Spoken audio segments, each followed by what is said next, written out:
అమ్మాయి వాళ్ళ భర్త ఏం చేశాడంటే కానిస్టేబుల్ కాబట్టి నేను అంటే ఆయన చెప్తా ఉన్నాడు ఆమెతోటి, నాకు ఈ రోజు పెరేడ్ గ్రౌండ్ లో పెరేడ్ ఉంది, మా హయ్యర్ ఆఫీసర్స్ వస్తున్నారు, నేను తొందరగా వెళ్తాను, వెళ్ళిపోతున్నాను అని చెప్పేసి తొందరగా రెడీ అయి ఆయన లంచ్ బాగ్ తీసుకోకుండా అక్కడ నుంచి పెరేడ్ గ్రౌండ్స్ కు వెళ్ళిపోతాడు.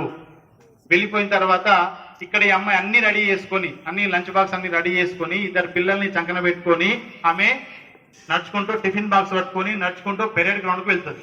పెరేడ్ గ్రౌండ్ కు వెళ్ళిన తర్వాత అమ్మాయి అక్కడ ఒక సీన్ చూస్తుంది. ఆ సీన్ ఏంటంటే ఒక ఆఫీసర్ ఇలా నిలబడి ఉంటాడు, ఒక్కడే నిలబడి ఉంటాడు. ముందటి నుంచి ఎస్ఐ, సిఐ, డిఎస్పి ప్రతి ఒక్కరు కూడా ముందటి నుంచి నడుచుకుంటూ ఇతను సెల్యూట్ పెడుతూ వెళ్తా ఉంటారు. ఎవరికి? ఇక్కడ ఉన్నటువంటి ఆఫీసర్స్. కానీ ఇతని ఏజ్ ఏమో చిన్నగా ఉంది, ముంగటున్న ప్రతి ఒక్కరి యొక్క ఏజ్ ఏమో పెద్దగా ఉంది, కానీ ఈయన యొక్క పొజిషన్ ఒక ర్యాంక్ అనేది పెద్దదన్నమాట. సో ఆ సీన్ అక్కడ చూస్తుంది. అందరూ కూడా అతనికి నమస్తే పెడుతున్నారు. ఎందుకు కారణం తెలుసుకుందామని చెప్పేసి ఆమె ఆలోచిస్తూ ఉంటది. అక్కడ లంచ్ బాక్స్ ఇచ్చేసి ఆమె ఇంటికి వచ్చేస్తుంది. లంచ్ బాక్స్ ఇచ్చేసి ఇంటికి వచ్చిన వాళ్ళ ఆయన కోసం ఎదురు చూస్తూ ఉంటది. వాళ్ళ ఆయన కోసం అంటే కానిస్టేబుల్ కాబట్టి వాళ్ళ ఆయన కోసం ఎదురు చూస్తూ ఉంటది. వాళ్ళ ఆయన వస్తాడు. ఆయన వచ్చిన తర్వాత ఆ అమ్మాయి ఆమె భర్తకు అడుగుతుంది అనమాట, అక్కడ ఉన్నటువంటి నిలబడినటువంటి ఆఫీసర్ ఎవరు, అతనికి ఎందుకు అంతగానం నమస్తే పెడుతున్నారు, అతను మీకంటే ఏజ్ లో చిన్న అని చెప్పేసి అడుగుతుంది అన్నమాట. అప్పుడు అతను చెప్తాడు అనమాట, అతను ఒక ఐపీఎస్ ఆఫీసర్, మా డిస్ట్రిక్ట్ బాస్, అందరూ ప్రతి ఒక్కరు కూడా అతనికి సెల్యూట్ చేయాల్సిందే అని చెప్పేసి అంటారనమాట. అతను ఆమెకు చెప్తాడు. అప్పుడు ఆమె లైఫ్ లో ఒకటే డిసైడ్ అవుతుంది, నాకు కూడా అలాంటి సెల్యూట్ కావాలి, నేను కూడా అలాంటి సెల్యూట్ పెట్టించుకోవాలి అని చెప్పేసి ఆమె డిసైడ్ అవుతుంది. డిసైడ్ అయ్యి వాళ్ళ ఆయనకి చెప్తా అనమాట, నేను కూడా ఐపీఎస్ ఆఫీసర్ అవుతా అని చెప్పేసి అడుగుతుంది.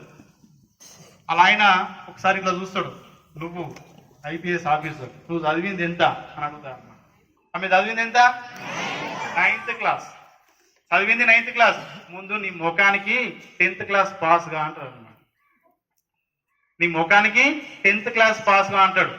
సరే అని చెప్పేసి ఆ అమ్మాయి 10th క్లాస్ ప్రైవేట్ గా కడుతుంది. 10th క్లాస్ చదువుతూ ఉంటది.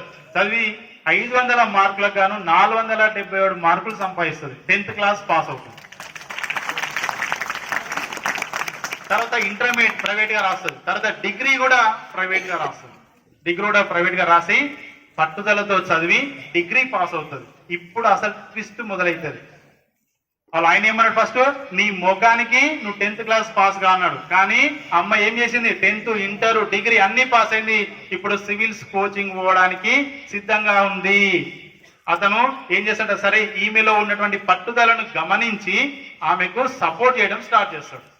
సరే నువ్వు సివిల్స్ చదువుతా అన్నావు కదా, చదువు అని చెప్పేసి చెన్నైకి పంపిస్తాడు. ఇది తమిళనాడు నుండి చెన్నైకి, సరే నువ్వు కోచింగ్ వెళ్ళు, నీ ఇక్కడ నేను అమ్మా నాన్నని పిల్లల్ని నేను చూసుకుంటానని చెప్పేసి ఆ అమ్మాయిని కోచింగ్ పంపిస్తాడు. ఆమె మదిలో ఏం ఎదుగుతుందంటే ప్రతి ఒక్కరు నాకు సెల్యూట్ కొట్టాలా, నేను ఒక ఐపీఎస్ ఆఫీసర్ అవుతా, ప్రతి ఒక్కరు నాకు సెల్యూట్ కొట్టాలని చెప్పేసి ఆమె మైండ్ లో బలంగా ఫిక్స్ అవుతుంది. ఆమె తిన్నా పడుకున్నా ఏ పని చేసినా అదొక్కటి మాత్రమే ఆమె మెదడులో కదులుతా ఉంటది. వేరే ఏ ఆలోచన లేవు. తను ఎంత కష్టపడుతుందనేది లేదు. ఇక్కడ ఏ పని చేసినా అదొక్కటే ఆమె మనసులో కనబడతా ఉంటది. దాన్నే మనం విజువలైజేషన్ అంటాం. ఏమంటాం? విజువలైజేషన్. మనం ఏం కావాలనుకుంటున్నామో డిసైడ్ చేసుకొని మెదడులో గనక మనం ప్రతి క్షణం దాని గురించి ఆలోచిస్తా ఉంటే ఖచ్చితంగా నువ్వు ఆ పొజిషన్ చేరుకోవడానికి అవకాశం ఏర్పడుతుంది. సరే దానికి సంబంధించిన ఒక ఎగ్జాంపుల్ తర్వాత చెప్పుకుందాం. ఇప్పుడు ఆ అమ్మాయి 1 year పాటు చదివింది. సివిల్స్ అనేటి 1 year కోసారి ఉంటది. 1 year పాటు చదివింది. ప్రిలిమ్స్ ఎగ్జామ్స్ రాసింది. కానీ ఆమె ఫెయిల్ అయిపోయింది. ప్రిలిమ్స్ ఎగ్జామ్స్ పాస్ కాలేదు. ఇప్పుడు ఏం చేయాలి? మళ్ళీ 1 year పాటు చదవాలి. ప్రిలిమ్స్, మెయిన్స్ మరియు ఇంటర్వ్యూ 3 స్టెప్స్ ఉంటాయి అన్నమాట. Prelims, mains, interview. So prelims ఇప్పుడు ఫస్ట్ టైం ఫెయిల్ అయిపోయింది. రెండోసారి మళ్ళీ 1 year చదవాలి. మళ్ళీ చదివింది. ఇంతకుముందు చేసినటువంటి మిస్టేక్స్ అన్ని కూడా సరి చేసుకుంది. అయినా ప్రిలిమ్స్ అటెండ్ అయింది. ప్రిలిమ్స్ ఫెయిల్ అయిపోయింది. మళ్ళీ ప్రిలిమ్స్ కూడా పాస్ కాలేదు. ఇప్పటికే 2 సార్లు అటెంప్ట్ చేసింది. 2 సార్లు ఫెయిల్ అయిపోయింది. ఇంటికాడ ఓపిక పడతారు ఎవరైనా? ఇప్పటికే చాలా డబ్బులు ఖర్చు అవుతున్నాయి, చాలా సమయం అయిపోతుంది.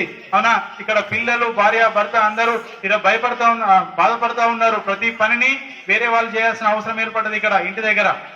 సో అప్పుడు అమ్మాయి మళ్ళీ మూడోసారి ప్రిలిమ్స్ అటెండ్ అవుతుంది, మూడోసారి కూడా ప్రిలిమ్స్ లో ఫెయిల్ అవుతుంది. ఇప్పుడు వాళ్ళ ఇంట్లో వాళ్ళు అత్త మామ భర్త అందరూ కూడా ఏం చేశారు, ఇక చాలు ఇక నువ్వు చదివింది వచ్చేయి, ఇక మస్తాయి నువ్వు చదివింది, ఇక నువ్వు చదవాల్సిన అవసరం లేదు, అదేదో ర్యాంకు నేనే సాధిస్తా అని చెప్పేసి భర్త అంటాడు. కానీ అమ్మాయి ఏమంటది తెలుసా, ఏదో సినిమాలో ఒక డైలాగ్ ఉంటది, ఒక్క ఛాన్స్. ఏమంటది, ఒక్క ఛాన్స్, నాకు ఒక్క ఛాన్స్ ఇవ్వవా అని చెప్పేసి అడుగుతా అనమాట. సరే ఈ ఒక్క సంవత్సరం నువ్వు ప్రయత్నం చేసిన తర్వాత ఒకవేళ రాకపోతే వచ్చేస్తానని చెప్పేసి ఆ అమ్మాయి చెప్తుంది అనమాట. సరే అని చెప్పేసి ఇప్పుడు 3 సంవత్సరాల ఎక్స్పీరియన్స్ తోటి 3 సంవత్సరాల ప్రయత్నంతో ఆమెకు బాగా అనుభవం వచ్చేస్తుంది, ఎక్కడ మిస్టేక్ చేస్తున్న విషయం ఆమెకు క్లియర్ గా అర్థమవుతుంది. అప్పుడు ప్రిలిమ్స్ ఎగ్జామ్స్ రాస్తుంది, ప్రిలిమ్స్ లో పాస్ అవుతుంది. ప్రిలిమ్స్ అయిన తర్వాత మెయిన్స్ ఎగ్జామ్స్ రాస్తుంది, మెయిన్స్ పాస్ అవుతుంది, ఇంటర్వ్యూ అటెండ్ చేస్తుంది, ఇంటర్వ్యూలో పాస్ అవుతుంది, రిజల్ట్స్ వస్తాయి, ఆమెకు ఐపీఎస్ ఆఫీసర్ గా సెలెక్ట్ కావడం అనేది జరుగుతుంది. ఐపీఎస్ ఆఫీసర్ ఎక్కడ మొదలు పెట్టింది అమ్మాయి, 9th class fail, IPS officer అయింది. ఆమె ఎవరో కాదు, అంబిక ఐపీఎస్. ప్రస్తుతం ముంబైలో డీసీపీగా పనిచేస్తుంది అంబిక ఐపీఎస్. మీకు ఇంటి దగ్గర ఫోన్లు ఉంటే, అందులో యూట్యూబ్ ఉంటే వెళ్ళి ఒకసారి అంబిక ఐపీఎస్ అని కొట్టండి, ఆమె యొక్క లైఫ్ స్టోరీ అనేది మనకు వస్తుంది. ఆమెను మార్చిన సంఘటన ఏది, అక్కడ పోలీస్ ఆఫీసర్ పెరేడ్ గ్రౌండ్ కు వెళ్ళిన తర్వాత పోలీస్ ఆఫీసర్ కు పెట్టేటువంటి సెల్యూట్ ను చూసి ఆ అమ్మాయి ఇన్స్పైర్ అయింది. అదే నా లక్ష్యం అనుకుంది, అదే నేను సాధించాలనుకుంది, ఖచ్చితంగా సాధించి చూపెట్టింది. అప్పటి వరకు దాన్ని వదలలేదు ఆ అమ్మాయి, ఐపీఎస్ సాధించే వరకు. అర్థమవుతుందా డియర్ ఫ్రెండ్స్? ఎవరైతే లక్ష్యం కోసం పనిచేస్తారో వాళ్ళు, లక్ష్యం ఉంటే లక్ష్యం కోసం పనిచేస్తారు, లక్ష్యం లేకుంటే లక్ష్యం ఉన్న వాళ్ళ కోసం పనిచేస్తారు. లక్ష్యం ఉంటే నువ్వు బాస్ అవుతావు, లక్ష్యం లేకుంటే నువ్వు బానిస అవుతావు. ఏమవుతావు? బానిసలు అవుతావు. 1 2 1 2